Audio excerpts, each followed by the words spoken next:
All right, our next speaker is actually a friend of mine, but I have no idea what he's going to talk about because that's how he is.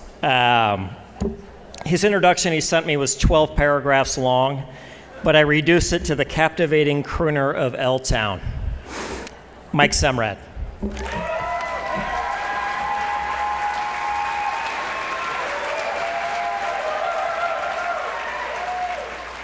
I'm so honored to be here tonight. First of all, thank you so much for coming, all the friends and family out there. Thank you so much. So we got to get started with this guy, 4-year-old version of me. So that's Mike Semrad at 4 years old. I started singing in Norfolk, Nebraska. My grandma kicked me up on a 5 by 5 piece of linoleum and said, if you want to sing, you're going to sing. And so I got up, she cranked the 8-track player of Oak Ridge Boys, and I began to sing. Now these guys were my Grecian gods. They were my superheroes. They were my uncles, the Allison brothers in Norfolk, Nebraska. Dick Allison, he toured with Johnny Cash in 1958. And my father sang on American Bandstand in 1969 and had a hit song. So music was very much in my blood, and I was blessed with that. And my grandma, God bless her heart, she saw that in me, and I had the ability to entertain people. So let's fast forward 15 years in the future. I went to the University of Nebraska here in Lincoln, and I met my beautiful wife on the first day of class. Next thing you know, there was always this notion of, like, if you wanted to be an entertainer, you had to move to Chicago or New York or LA. So the logical choice for us was to move to Chicago, which we did. Now, I had a hard time in Chicago, I must admit. My first job was working for the mob, and unbeknownst to me, my second job was a music store, which was peddling drugs out of the back door, unbeknownst to me again. But God bless the Old Town School of Folk Music. I was given a job at the Old Town School, and they gave me a shot, and I worked there for 10 years as a teacher. And we had 2 kids, and we ended up moving back to Lincoln, Nebraska.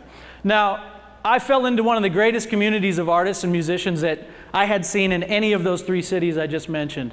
And we were blessed. And I started a band called the Bottle Tops, and we started playing music and having a great time right away at the Zoo Bar.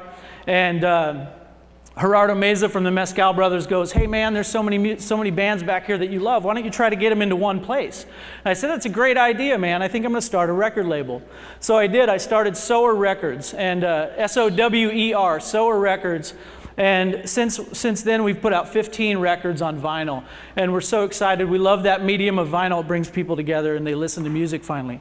And so it's been a fantastic experience moving back to Lincoln, but I not only got involved with music, I got involved in politics and some grassroots efforts as well, one being Bold, Nebraska. Now, I started a company called Red Rebel Media, and Red Rebel Media specializes in web development and graphic design and social media marketing. And we started working with Bold, Nebraska, doing some video projects with them, and they were at the time working on the Keystone XL pipeline. They were trying to stop this vicious pipeline, right? And so it was a huge effort on their part, and so they built a solar barn powered by wind and solar energy on the path of the proposed pipeline line. And so I was there videotaping the event, and when I was driving away, I said to myself, what are we going to do now? I said, let's record a record in there completely powered by solar energy. And so we did that.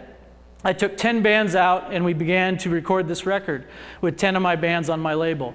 And we put it out, and all the proceeds went to Bold, Nebraska. And I said to myself, I can't stop there. There's more to this. I said, wouldn't it be crazy if Neil Young played our CD release party? Now, people thought I was absolutely out of my gourd.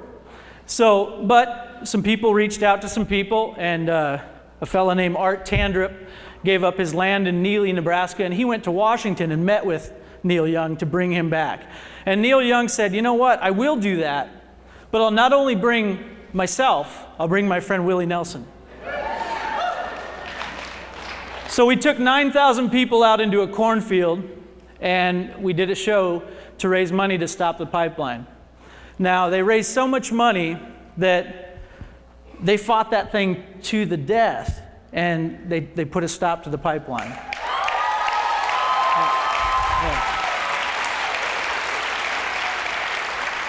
So I guess what I'm here to say to you is what my grandmother saw in me, that force and that voice, if you have that for anything you're going to do, make that leap and take that leap and trust that leap, and someday you might ignite Lincoln.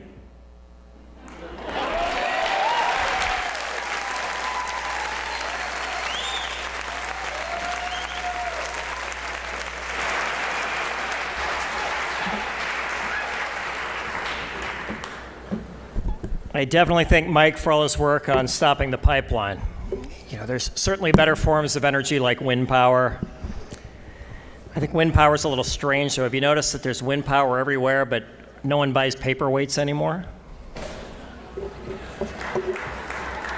I know. It's okay. It was old-timey. There was going to be a rabbit's foot joke. I spared you that.